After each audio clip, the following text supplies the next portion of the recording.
Indudablemente las elecciones del 19 de junio, sus resultados, los porcentajes que este gobierno obtuvo en la campaña electoral en cada uno de los municipios que ustedes representan, es un mensaje que no tiene que ver tanto con el liderazgo personal de la persona elegida, etcétera, sino que es un mensaje que tiene que ver con la historia, con las necesidades, con los vacíos del Estado colombiano. Quizás si quisiéramos sintetizar en una sola pregunta, en una sola palabra, ¿qué puede representar ese tipo de decisión política de la ciudadanía libre? Yo pienso que la palabra que podríamos utilizar es desigualdad. Es la desigualdad lo que ha llevado a un grito el 19 de junio. Desigualdad que se mide de diversas maneras, que uno podría analizar desde diversas ópticas. En general, una desigualdad entre seres humanos, entre individuos. Esa la mide el coeficiente Gini. Indudablemente Colombia es uno de los países más desiguales de toda la tierra. Lo que hay aquí en Colombia en términos de distancia entre unas personas que tienen y otras que no tienen, pues es de las más grandes de toda la humanidad. No es una situación normal, como aparentemente se quisiera mostrar. No, es una situación aberrante, anormal.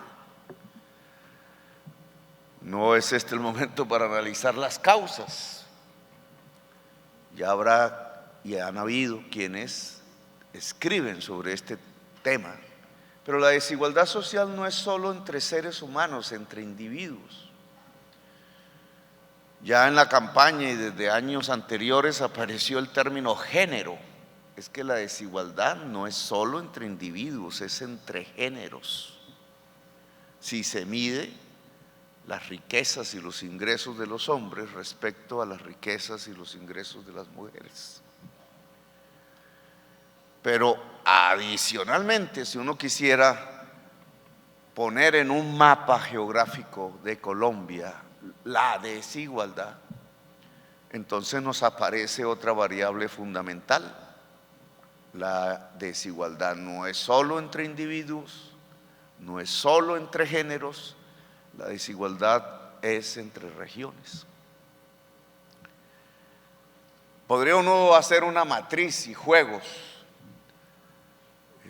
con los números y entonces podríamos llegar a una conclusión con los resultados de estas tres maneras de mirar la desigualdad.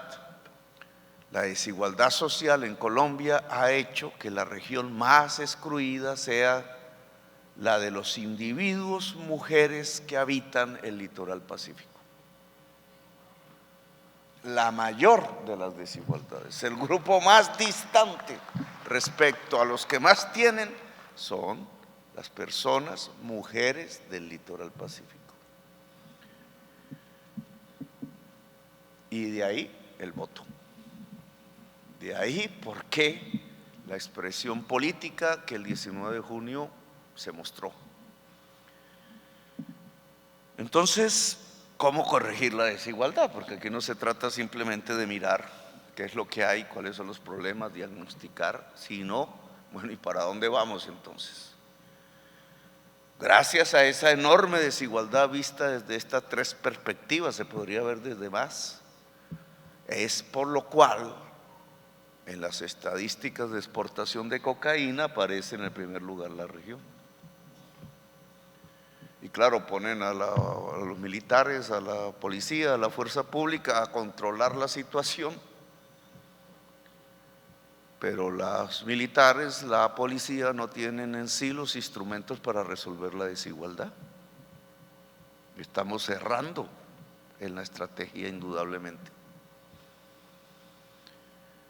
Uno podría decir, no, pues es que el sistema general de participaciones que tiene una fórmula matemática, una fórmula en la cual yo he participado porque me gustan las matemáticas en las discusiones del Congreso, garantiza la equidad regional, eso dice la ley.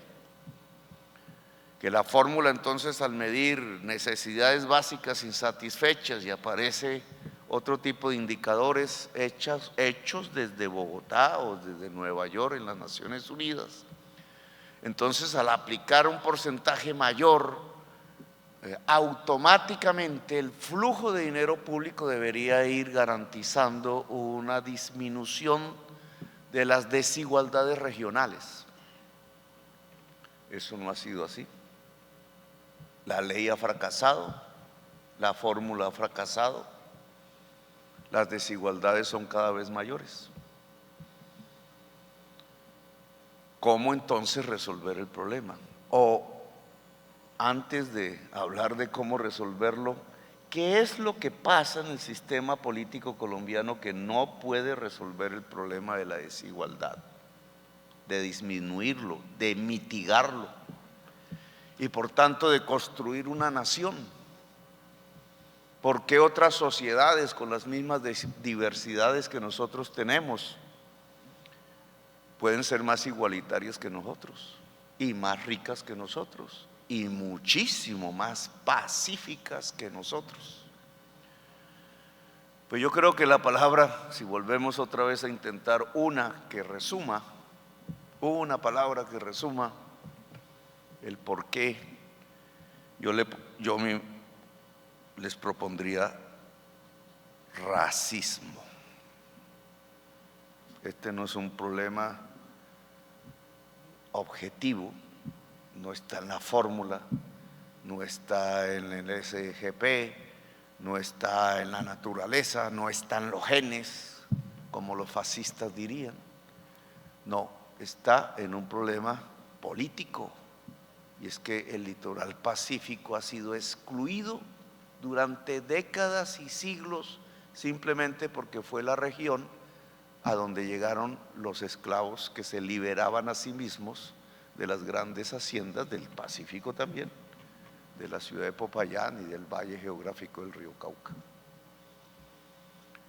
Como quienes tenían el poder eran estas élites, no solo las del valle geográfico del río Cauca, dueñas de la tierra, de las haciendas, sino las de Bogotá y las del Caribe y las de Antioquia, pues siempre miraron los territorios a donde se les escapaban a la fuerza los esclavos como regiones que no se deberían volver a mirar, como el patio trasero, como eso no existe.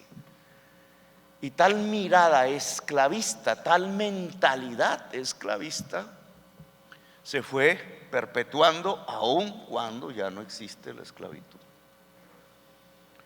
Y entonces el grito del 19 de junio también expresa una emancipación, un deseo de emanciparse de nuevo, porque de alguna manera la esclavitud pervive a través y se expresa así culturalmente en racismo, que ustedes lo saben. Si no, ¿cuántos generales negros hay? ¿Cuántos generales negros mujeres hay? ¿Cuántos ministros negros ha existido en el país? ¿Cuántos presidentes negros hemos tenido en la historia? Por ahí hablan de uno en 2 siglos, presidente Nieto. ¿Cuántos presidentes indígenas ha tenido Colombia? 1. ¿En cuánto tiempo? 2 siglos, 1, y ni siquiera está enterrado en Colombia.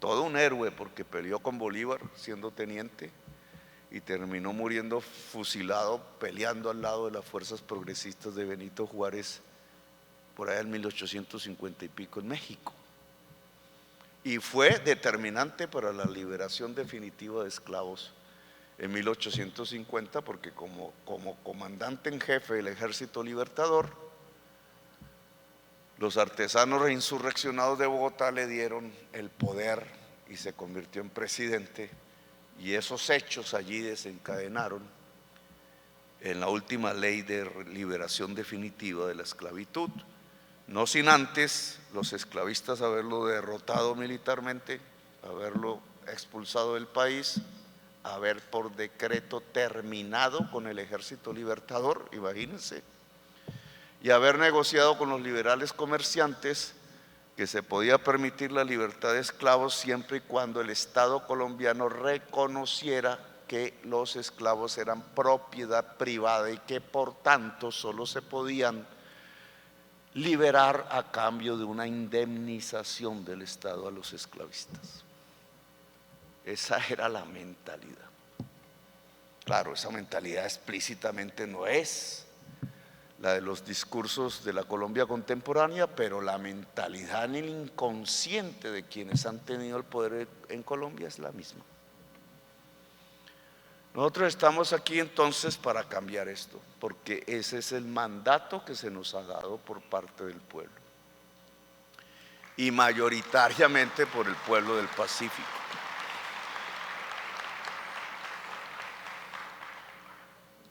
Y en esa perspectiva, la figura de Francia Márquez tiene no solo simbólicamente, sino en la práctica un quehacer, que no hemos hablado aquí del tema y no la he visto, pero la vicepresidenta, y ese es el acuerdo que hicimos desde antes de las elecciones, es la figura que va a tomar bajo su cuidado. Alguien hablaba aquí que un consejero, que algo así, no, la vicepresidenta de la República va a ser la primera responsable del tema de la equidad regional en Colombia, del tema de la igualdad, y por eso hemos hablado del Ministerio de la Igualdad que ella dirigirá. No quiere decir que hasta que no se haga el ministerio no tomamos medidas, sino que esa es la perspectiva. ¿Por qué un Ministerio de la Igualdad? Porque es un tema absolutamente fundamental en Colombia, no resuelto hasta la fecha. Uno son los discursos, otra es la realidad. ¿Por qué la vicepresidenta? Porque después del presidente es la segunda figura del gobierno. Y se especializa entonces en su quehacer cotidiano en resolver problemas de la igualdad, que ella sola obviamente no puede, se necesita todo el Estado, toda la sociedad. ¿Cómo sería ese quehacer? También lo resumiría en una sola palabra para tratar de ser claros: la prioridad, que ustedes lo han mencionado en varias de sus intervenciones. La prioridad.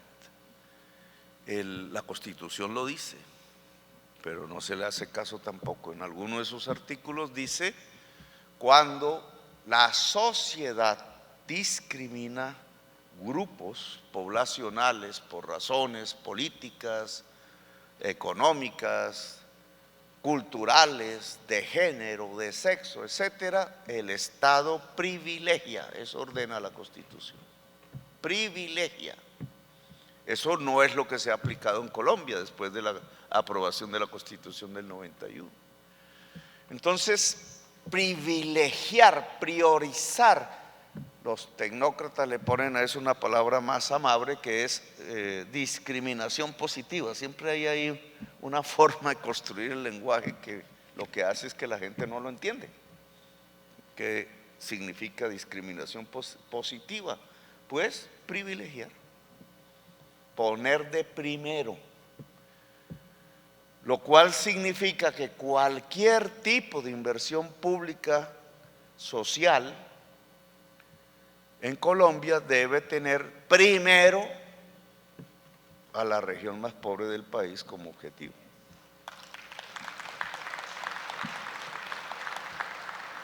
Y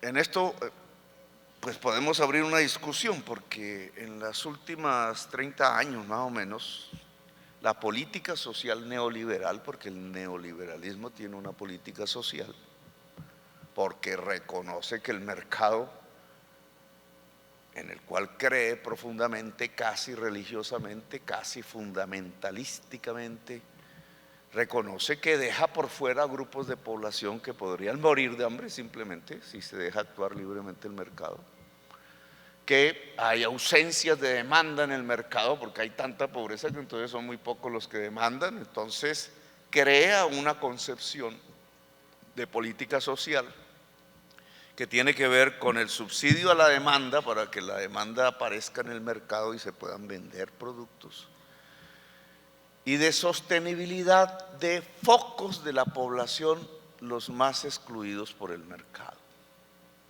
Focalización. Así se ha manejado la política social en los últimos 30 años. Yo creo que es más eficaz que focalizar el derecho universal. Es decir, que se puede tener más eficacia en resolver problemas de discriminación si se garantizan derechos universales. Voy a poner uno, la educación. Si la educación es un derecho, y creo que eso es un consenso, si la educación es un derecho universal, o sea, todo y toda ciudadana colombiana debe tener derecho a educarse. ¿Cómo se garantiza? Pues con escuelas, con colegios, con universidades, con gratuidad, porque si se es pobre y le ponen un precio a la entrada a la educación, pues ya ahí se fregó, ya se excluyó, ya no hay derecho universal, ya se excluyó un grupo, porque se le pone un precio a la educación, que es la matrícula. Incluso el costo del transporte se va convirtiendo en un precio de la educación en muchas zonas, porque transportarse es tan caro y el colegio está tan lejos que ya no, alguien que no puede pagar ese costo de transporte, pues ya no puede estudiar y queda excluido. Cuando alguien se excluye, ya no hay un derecho universal. El derecho universal como concepto es que nadie puede quedar excluido, que no debe haber barrera de ningún tipo que le impida a una persona, desde el punto de vista de la sociedad y del Estado, acceder a ese derecho. Ahora, veamos, derecho a la educación. Entre el derecho a la educación, el derecho a la educación superior, las universidades que aquí mencionaron. Tiene la juventud chocuana o del litoral geográfico pacífico derecho a la educación superior universal. Pues ustedes me darán las estadísticas, pero con toda seguridad la mayoría de los jóvenes no pueden entrar a una universidad. Y si entran a la del Pacífico, que conozco, o a la del Chocó, ¿cuál es la calidad educativa de la Universidad del Pacífico comparada con otras universidades públicas en la región andina? ¿Es de la misma calidad? Si no es de la misma calidad, sino inferior, incluso la juventud que entra a la Universidad del Pacífico está siendo excluida de un derecho, que es el derecho a la educación superior. Así podríamos hablar de la salud, así podríamos hablar de la nutrición, así podríamos hablar del agua potable. Cuando uno mira las estadísticas de desnutrición infantil, y entonces aquí otra vez aparece una palabra que oculta la realidad. Mortalidad por desnutrición infantil. ¿Qué es desnutrición? ¿Qué es lo que miden ahí como desnutrición?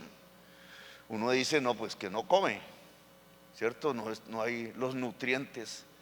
Pero cuando se desmenuza la estadística resulta que es que también ahí han metido la ausencia de agua potable de calidad.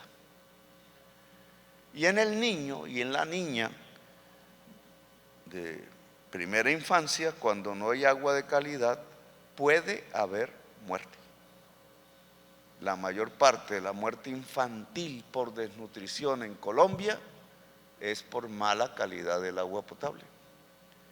¿Y dónde están las más altas tasas de mortalidad infantil? Por desnutrición, en la región más pobre de Colombia. tasas similares a los países más pobres del mundo. Haití está en un desastre, todos lo sabemos. Midamos la tasa de desnutrición, de mortalidad de desnutrición infantil de Haití. Un bogotano dirá, oh, pues nosotros somos más ricos. Pues es igual a muchos de los pueblos que ustedes dirigen. Es similar, es igual. Entonces, como una política práctica hacia adelante, si nosotros vamos a garantizar derechos universales como una fórmula para construir la paz, la convivencia social, tal como aquí se ha descrito, una política diferente alrededor del tema de la paz, los derechos universales, que es para todos y todas, se comienzan a construir primero en las regiones más pobres de Colombia. No quiere decir únicamente criterio neoliberal, focalización, no. Primero porque es para todos y para todas. Primero en donde está la mayor exclusión. Esa es la Constitución del 91. Significa que cada ministro, cuando haga sus planes, la ministra de Vivienda su plan para disminuir el déficit de vivienda cuantitativa, cualitativa, el ministro de Educación en su plan de aumentar la cobertura de educación superior, la ministra de Agricultura en su plan de soberanía alimentaria, etcétera, todos ministros aquí presentes y ministras, la ministra del Deporte en su plan de construcción de infraestructura deportiva, etcétera, comienza primero por las regiones más pobres de Colombia, es decir, la más pobre, esta.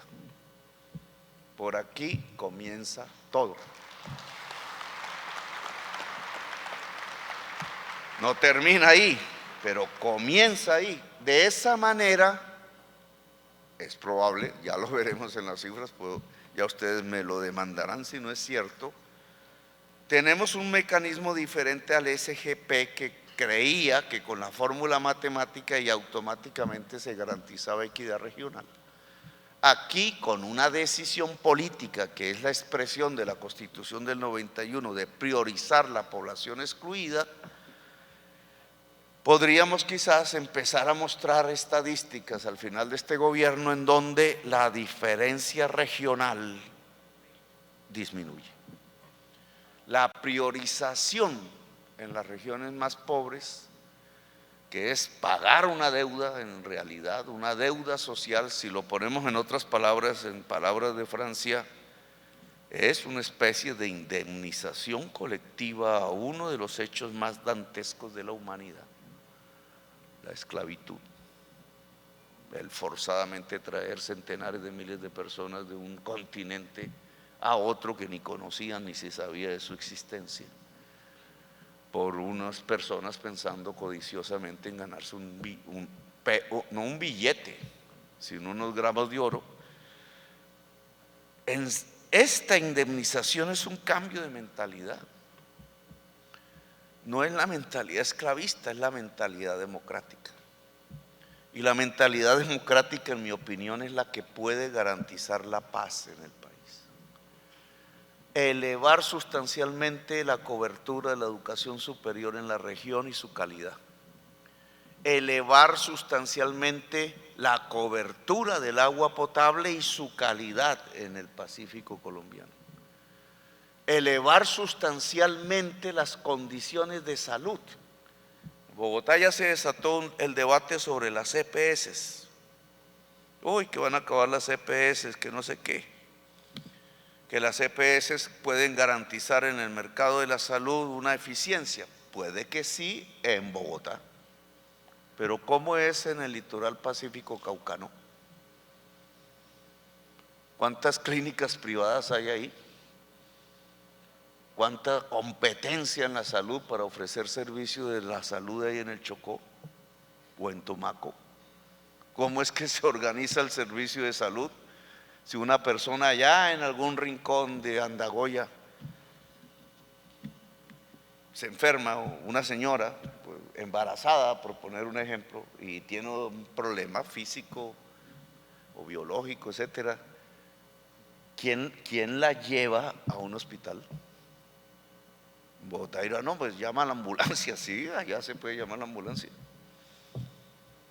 Hay una ambulancia en el río, hay una ambulancia helicóptero, una EPS paga los helicópteros para sacar los enfermos de las regiones apartadas de Colombia, pregunto. Eso está en los sistemas de matemáticos, de cálculo del costo per cápita de los pacientes. ¿Cuánta gente muere en la Colombia profunda porque simplemente no hay cómo llevarla ni siquiera a un hospital? ¿Y cuánta gente, aún llevándola a un hospital, muere porque ese hospital no tiene servicios? ¿O cómo son los hospitales del litoral pacífico? Y entonces, ¿cómo es que está operando la ley 100 en la región pobre? No en Chapinero, sino aquí. ¿Cómo es que está operando? Pues está operando dejando morir la gente. Por eso es que la tasa de mortalidad materna, cuando uno mira las estadísticas de la OCDE, resulta que Colombia es el peor país de la OCDE en tasa de mortalidad materna, que es mujeres muriendo, ¿cierto? Mujeres muriendo en embarazo. Alguien dirá, no, pues que la OCDE son los países ricos, el club de los ricos. Nuestra tasa de mortalidad materna es 3 veces superior a la de México. Y México no es que esté muy distante de nosotros socialmente. En América Latina es de las peores. Y si uno regionalizara la tasa de mortalidad materna, ¿cuáles son las mujeres que mueren en estado de embarazo por efecto del embarazo? Las mujeres negras del litoral pacífico. ¿Cuáles son los niños que más mueren por desnutrición infantil, es decir, porque el agua potable no es de calidad? Los niños negros y las niñas negras de la región Pacífico. Bueno, eso no es un asunto puramente de estadísticas, es un problema racial. ¿Por qué mueren más? Porque quienes gobiernan siguen teniendo una mentalidad esclavista, de exclusión. Y entonces, ¿qué le va pasando a la región al cabo de los años? Al lado del mar, con las dificultades geográficas, en términos de ocultamiento, porque se convierte en la principal zona productora de cocaína. Pues para eso está el mar, para llevarlo a Estados Unidos. Y entonces, ¿cuál es la respuesta desde Bogotá y desde Washington? Llenar esto de militares. Y los otros entonces también se arman, compran, con billete y armas van defendiendo el negocio. Cuando se trata de las armas y del billete, entonces lo que van muriendo son negros. Y entonces aquí alguien lo dijo muy certeramente, jóvenes negros matando jóvenes negros, en unas tasas que son de las peores del mundo, como en Haití. Pero no es porque sean negros, es porque el racismo está actuando. Es porque el racismo está actuando. Porque en Haití hay 200 muertos por semana. Pues ya hubiera habido una intervención humanitaria, alguna cosa, a escala mundial, la ONU ya hubiera dicho algo. No, ¿por qué? Porque son negros. Pues lo mismo está pasando aquí, es lo mismo. Ahora, entonces reaccionamos. La población decidió reaccionar, ese es el voto del 19 de junio, decidió. Hay personas que tienen que ponerle cuidado a esa decisión. Los negros armados deben ponerle cuidado. Lo que está diciendo el pueblo negro de Colombia, y también hablaría del indígena y del blanco y del mestizo, pero lo que está diciendo el pueblo negro del Pacífico a los negros armados del Pacífico es: hermanos, hasta aquí no más muerte. Llegó la hora del desarme. Llegó la hora que no se soluciona nada, se complica todo, o un negro matando a otro negro. Aquí el problema es resolver el problema de la exclusión, como antaño se lo planteó Bencos Viejo a su estilo, o tantos que desde Popayán, desde las haciendas payanesas, porque Cali no era tan grande en ese entonces, decidieron fue irse. Esa era una manera de resolver el asunto, subirse esa cordillera y ver el Pacífico, y ir fundando las aldeas y los caseríos, y ir viviendo. Incluso yo creo que muchos en esas épocas viviendo sabroso, y todo se dañó, todo se dañó. Llegó el momento de volverlo a reconstruir bajo las condiciones del siglo XXI. Bajo las condiciones del siglo XXI hay una serie de oportunidades, porque cuando uno habla de derechos universales, alguien podría decir con mucho acierto: bueno, ¿y cómo se financia eso? Sí, claro, chévere decir educación superior para todas y todas, y comencemos por el Pacífico, pero eso vale un billete.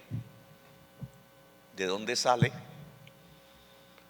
Un tanto la propuesta que hemos hecho a través del ministro de Hacienda es, pues sale de los que más tienen, sale de devolver un poco el proceso. Si somos la sociedad más desigual, o casi de las más desiguales del mundo, pues es obvio que en la capa superior hay que hacer un esfuerzo para disminuir las distancias. Esa es la reforma tributaria. Ya ustedes ven por televisión, uy, qué feo, ¿cómo van a ponerle impuesto a la gaseosa? Pues el impuesto a la gaseosa no es para recaudar plata, es para que la gente no tome tanta gaseosa. Lo que hacemos es ahorrarnos una plata, no es reexhibir plata. ¿Por qué es malo tomar gaseosa? Pues ¿no ves que un porcentaje ahí se enferma de diabetes? ¿Y quién paga la enfermedad? Las EPS, la sociedad, que tienen que contribuir, el impuesto, no sé qué, el Estado. ¿Cuánto vale curar las personas? No se puede curar, además. ¿Cuánto vale sostener vivas a las personas con diabetes? ¿Cuánto vale? Muchos enfermándose de jóvenes.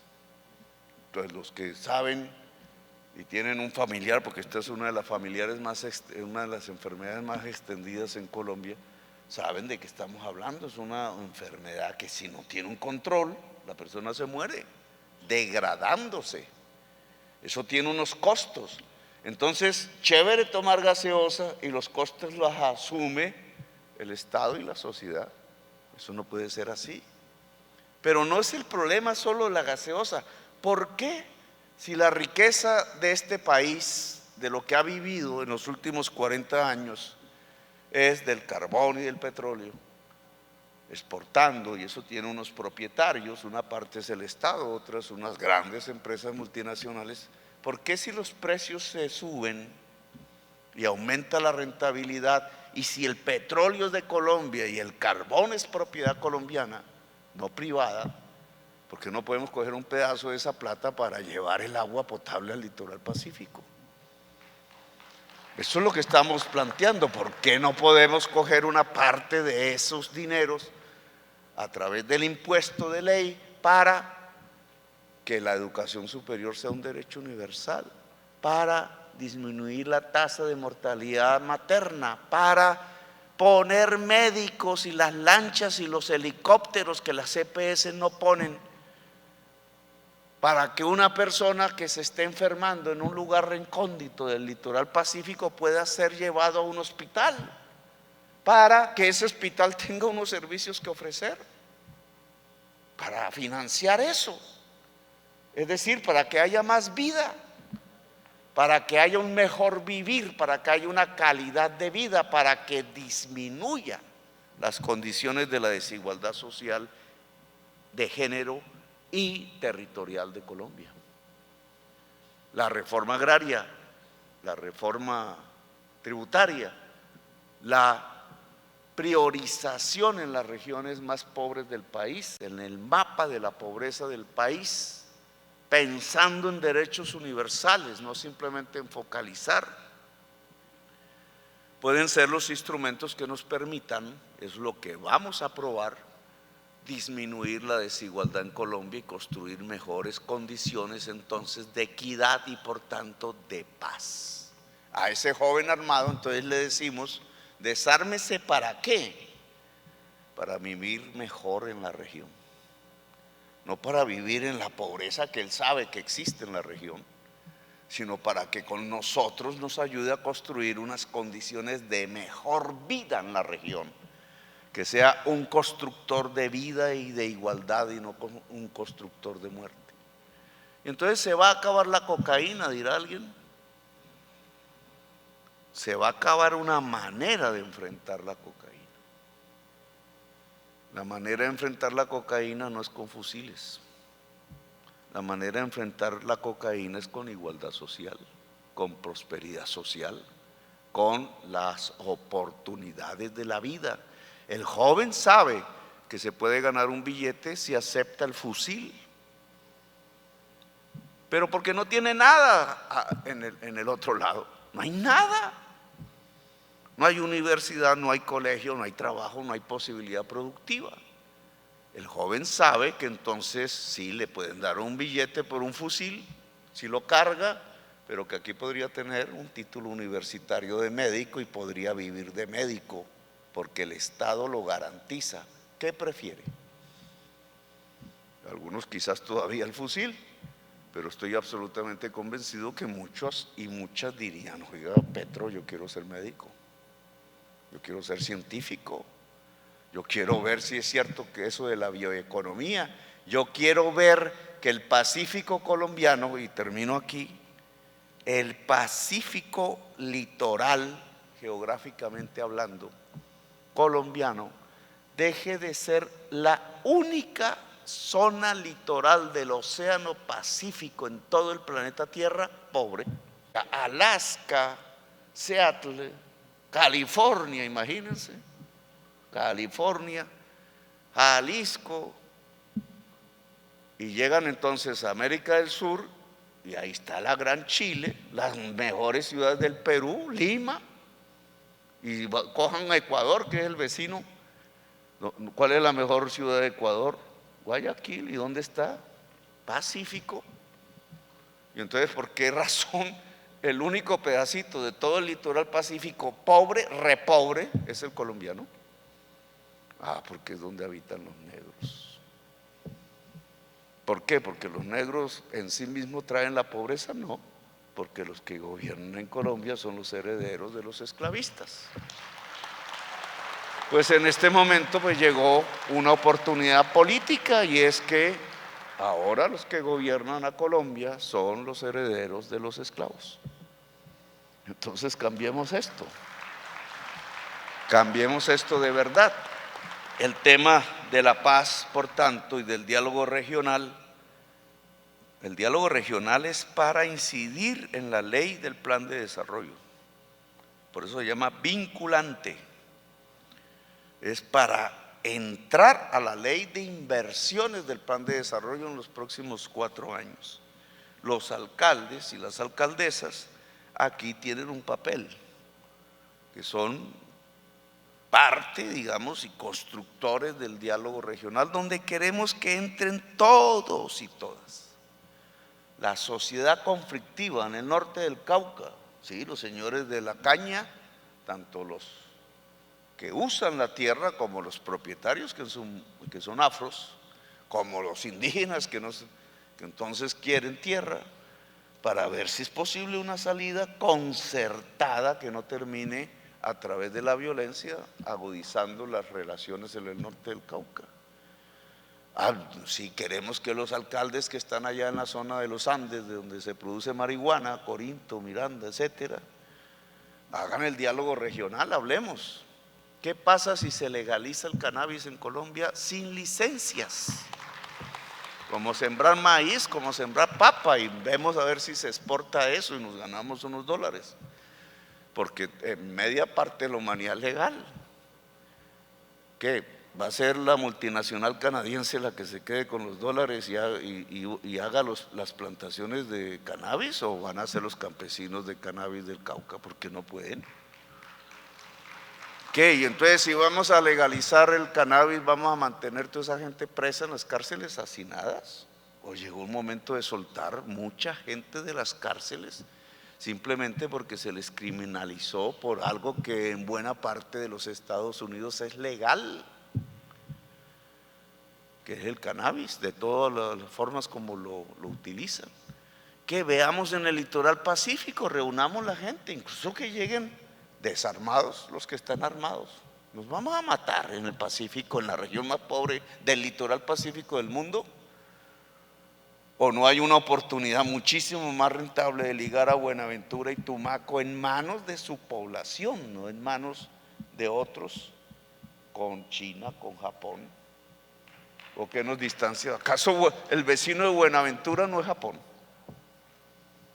Lo que pasa es que a veces no vemos el mar, pero el vecino de Tumaco es China y el vecino de Japón es Buenaventura. Y a los chinos les gusta el cacao, el chocolate, no el cacao, el chocolate. No ¿Y qué muebles se pueden hacer en China con las maderas que sí están en el Pacífico colombiano? No, claro, no es venderle la madera, es vender los muebles. Y explíqueme algo que pregunto y pregunto y no encuentro respuesta. ¿Por qué Ecuador es el primer exportador de camarón al Japón y a la China, ahí en Esmeraldas, y Tumaco no? ¿Es que el mar cambia de color o de temperatura o qué? ¿Hay alguna razón por la cual ahí en ese mismo mar los ecuatorianos pueden ser el primer exportador de camarón a China, ni más ni menos, donde viven 1.400 millones de personas, y algo pasa en Tumaco que no se puede exportar el camarón? ¿Qué es lo que pasa? Racismo. No es más que racismo. Y si un Estado ayuda, como dice la alcaldesa de Tumaco, a poner en forma de cooperativas, en forma de que la misma población de allá sea propietaria, no de que veamos aquí si unos blanquitos van allá a ver si ponen la empresa, no, sino la misma de allá, las mujeres de allá. Y el Estado ayuda, porque no podemos llevar el camarón a la China, si no es sino coger un barco. No es más, ustedes lo saben, es un barco, no hay nada, no hay nada que impida, ni una montaña siquiera, ni una colina, ni nada que impida juntar Tumaco con la China. Claro, a Bogotá eso no le parece bien. Quizás mucha gente política ha pensado que lo que tocaba hacer era juntar Tumaco con Bogotá, con Pasto, pero yo creo que es más fácil juntar Tumaco con Shenzhen y Hong Kong y Cantón y Shanghái, y lo podemos hacer si hay un Estado que quiere hacer eso. Entonces, digamos, las posibilidades de emancipación sí están ahí. Se tienen que construir con paz. Quienes hoy están en la violencia, hay que decirle, hermanos, ese mundo no deja sino que lo van a matar. Si no lo mata el Estado, lo mata el segundo en el grupo, porque le quita el negocio. Si tenemos la posibilidad de ser ricos, o será que los japoneses están pensando en traquetear en este momento. ¿Será que la gente de Shenzhen en China la gente en Shenzhen en China está pensando en meterse en la universidad para volverse vanguardia tecnológica del mundo? No está pensando en traquetear. Y son de amarillos de piel, no son blancos.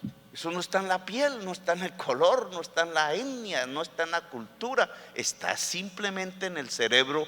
Y como decía en la campaña, el cerebro de un hombre es igual al cerebro de una mujer, y el cerebro de un colombiano es igual al cerebro de un gringo, y el cerebro de un negro es igual al cerebro de un blanco. Y entonces lo que tenemos que usar es el cerebro con la cultura. Este gobierno quiere cambiar las cosas. Entonces la vicepresidenta de la República tiene la tarea, eso hay que ponerlo en un decreto, ministro, que es la responsable de la igualdad, digamos, la responsable administrativa de las políticas públicas que lleven a la igualdad y que hagan que el litoral pacífico reciba en los 4 años que están por venir la prioridad de las inversiones de las políticas públicas nacionales sociales que se están construyendo. Esa es la función de la vicepresidencia y ustedes ya tendrán el tiempo, cuando pasen algunos meses, de evaluar si sí o si no. Si no es cierto, entonces ustedes hagan un paro cívico contra nosotros. Pero si es cierto, pues profundicemos, veamos qué ha fallado, etcétera, y profundicemos, porque yo creo que ese es el camino de la paz. Gracias, muy amables por haberme escuchado.